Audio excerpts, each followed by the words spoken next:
Do you want to know where to get your RV water from and make it last as long as possible? Well, stick around and we can show you how to make your water last up to 9 days or longer in this video coming up.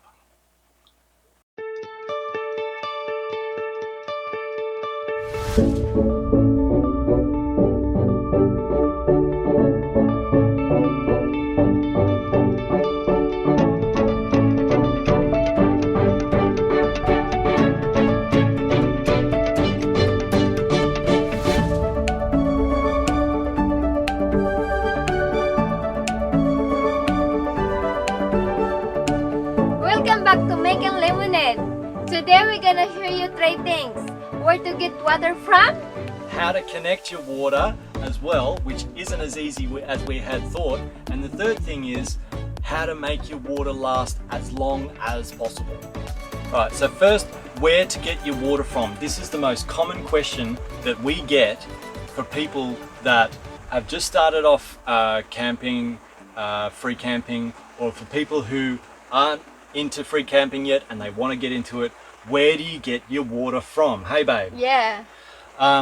So most of the time you start from your start location, whether you be at a caravan park or you're coming from home or a friend's place, and you usually get your water from the designated potable water locations, and each town usually has one point where you can get these potable water locations Yeah. from, and you can fill up your freshwater tanks from. Now, we also use an app called WikiCamps that we'll show you, and we can use that. You can use that to select the site tiers, and then you can go in and select those with drinking water, and they will come up on the map and they will show you each location that has these Water. drinking water Yeah. locations at.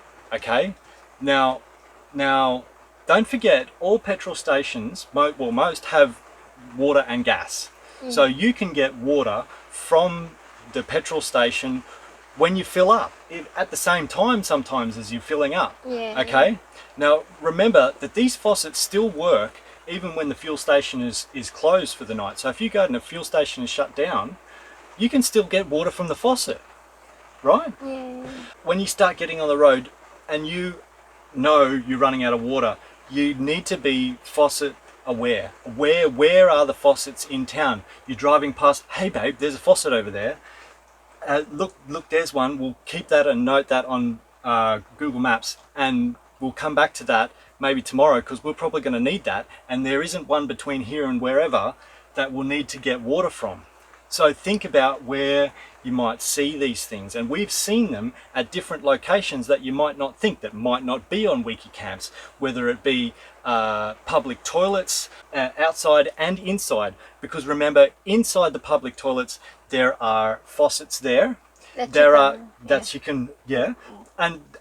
you've got to wash your hands somewhere at the public toilets. You can connect to these faucets. You wouldn't think that you can, but we can show you how to connect to these faucets and fill up your drinking water tanks. Okay, so other locations are boat ramps, fish cleaning stations, parks and day use areas, information centers, behind major shopping centers. Okay, regional airports. We've even got fresh water from an airport once, didn't we, babe? Yeah, one. But behind libraries, car parks, information bays and dump points are all locations where you can get drinking water or service water for your RV, for your motorhome, or for your caravan on the road, right? But you still need to think outside the box there, because sometimes you'll drive past, you won't have any water for a long time, or you might have to drive 2 hours to get water and you don't want to, but you know there's a freshwater lake there. Yeah. You've got plenty of drinking water, but you don't have any service water, so you can go to the lake and get water from lakes. Yeah. Okay, if you drive past a stream, you can get fresh water from there too. So think outside just the designated potable water locations. There are plenty of places to get water from if you really think about it. Hey, all right. Now, we must mention how to connect water. If we're going to talk about where to get water from and how to make it last as long as possible, we must talk about how to connect water, because this was something that we had to learn over time. We've been camping for free camping for about 6 years around the country, around Australia. We've seen a lot of stuff in our time, and within about 12 months we'd figured out what we needed to get water. Okay, and we quickly learned it wasn't just, and this is what we have in Australia, is just the quick connect faucet adapters which go on the thread. They usually come with like a double thread size. One's bigger, one's smaller. New South Wales usually has the larger size. Queensland and everywhere else usually has the smaller thread size. There's a faucet that screws onto the faucet, and that goes to your quick connect adapter. We have 2 of those in case we lose one, and I usually use the cheap plastic one for filling up. I use the good one at the caravan park because it has a better connection. It doesn't leak. But don't forget to, when you disconnect your hose from the faucet, take your faucet adapter with you before you pack up your hose. That way you won't leave it on the faucet. And a number of times we've seen on the faucet someone's accidentally left their little faucet adapter, haven't they, babe? Yeah. And this is something you don't want to forget, because especially if you've only got one of these and you forget it, you've got nothing. So little tip with experience there, don't forget those. The only other thing we have similar to that is that goes onto our freshwater mains. We're at a caravan park, that connects to our freshwater mains and goes onto another quick connect adapter. If you go to a park or some other location where you need a freshwater supply in to fill up your tank or into your mains, you're going to need to connect an extra hose which goes and extends that distance, because sometimes you might be able to park only a certain distance from the public toilet, which is at a park, for example, and you need to extend. You want to get a little adapter which extends all the way to your filling point. Yeah. Right? So you get yourself one of those. Now, the other thing that we have, not all faucets have a thread that you can just simply connect one of these onto. Okay, so some places they don't want you to wash your vans or cars or boats down, so they have these types of faucets that you aren't able to connect to. So get yourself one of these, okay, from the hardware store. It's just a simple connection and it screws on, and you can tighten that up to something of approximately that size.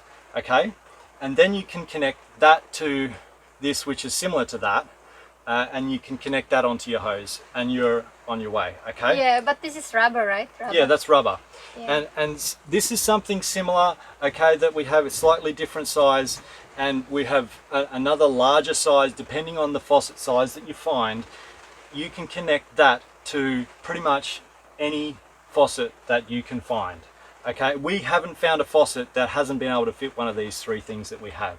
Now, you will find faucets that don't even have handles on them, and they need a key to open them. So go to the hardware store and get yourself one of these keys, which has the different holes that are needed to open up the faucet. Yeah. So you can turn the water on, otherwise you're not getting any water. Okay, some places, some faucets have like a push type faucet that depresses after a certain number of seconds, and then you have to either come back and press it or hold it again, and you don't want to be doing that. So get yourself a zip tie, or preferably a releasable zip tie that you can just use, and you can leave your faucet on, fill up your tank. While you're filling up your tank, you can get outside, out of the elements, out of the sun, out of the cold, out of the rain, whatever it is, and just go and sit inside your van in your air conditioning, and just a little zip tie is all it takes, and that faucet will stay on for you for the whole time while you fill up your freshwater tank. Okay, those are the main things about connecting your water, because you may be able to find water but you won't be able to connect it, and what's the point? you have to drive further to go and get your fresh water. Hey, babe. Yeah. And now we're going to talk about how to make it last as long as possible. Water is usually the limiting factor in free camping, and you'll easily run out of water before you run out of anything else, before you run out of food, before you run out of gas. And from your camp spot location to your freshwater filling faucet could mean that you'd have to drive for an hour or longer through dirt roads, wasting fuel, wasting time just to get to the faucet. So you want to make it last as long as possible. So for us, under normal conditions, we can last for 3 days. Yeah. If we're not conserving water, just 3 days, no problem. We have 170 litres of freshwater capacity built in for our washing dishes, having showers, okay? But if we're aware and conserve, how long do you think we can last, babe? 4 to 5 days? Yeah, about 4 to 5 days. Yeah. If we conserve.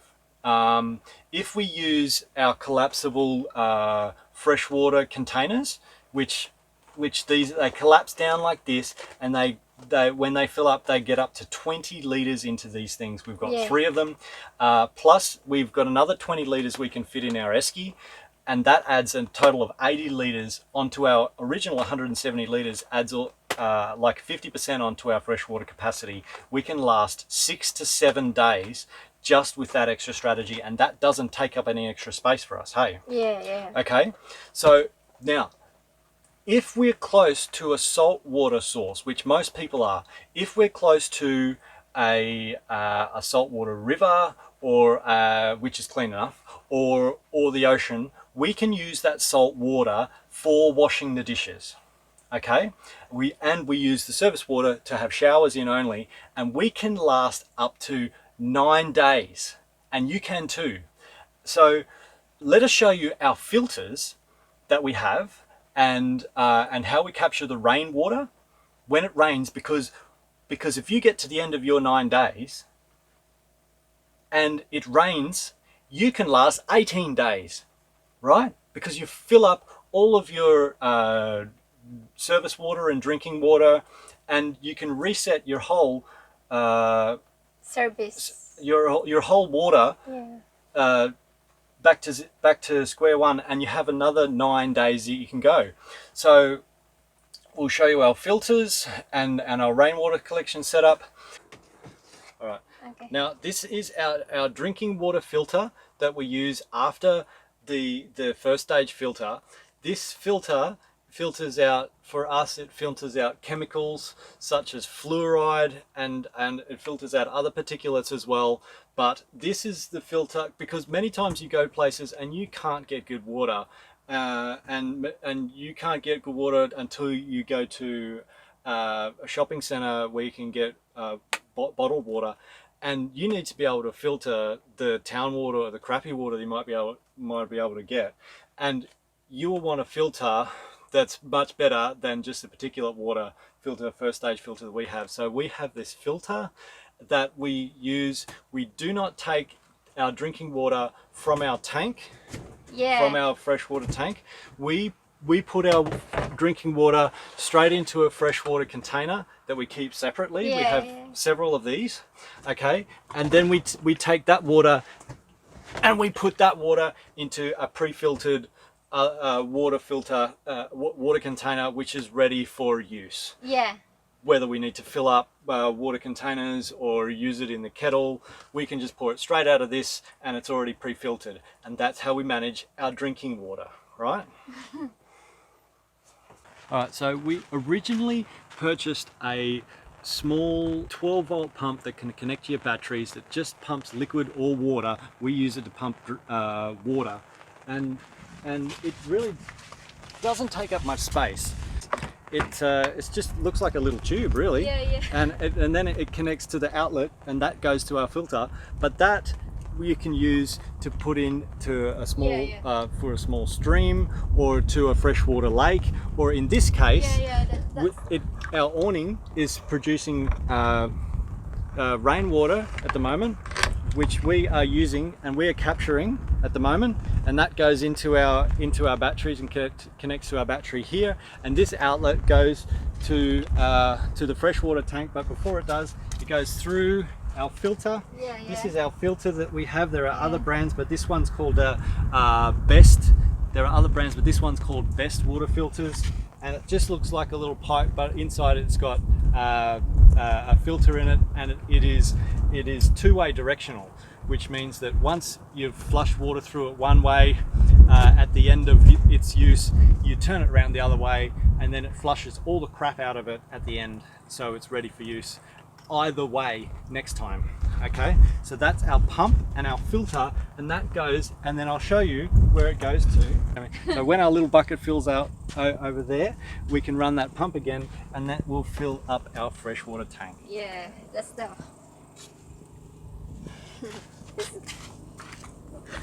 it's no water yet. So come, we'll turn on the pump and we'll see it operating, and you can hear how loud it is and what it does. Yeah. Okay. Yeah, it's raining good today. Hey, it doesn't normally rain up here, right?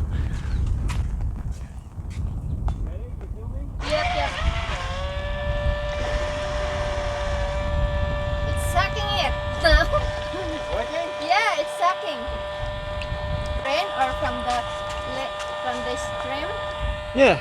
Yeah. And that's how it goes. And it's when the level gets down low enough, we just stop it. Or if it's raining a lot, we can run this the whole time and just keep overflowing like that. Yeah. We've got plenty of power now with the batteries, right? And so that level just comes down, and when that drip from the rain, eventually this bucket will come up. Yeah. And that's our little pump and filter setup outside, right? Now the other thing is, if you're camped near a lake, you can use lake water. With that pump that we showed you, if you get one of those little pumps or something similar, you can pump from the lake into your service water tank and use that for showers, for washing your dishes, as service water, and that will make you last for an unlimited time for a service water. But if you are near a freshwater stream, that's drinkable, a clean freshwater stream, you have an unlimited supply of service water and drinking water, so you can last for an unlimited amount of time with your water. But keep in mind, the better your filter, the more likely you are to use a natural water source, hey? Yeah. So we hope you learned something. We hope you enjoyed the video, and if you liked it, give it a bit of a thumbs up to help support us, and stick around for more videos making lemonade.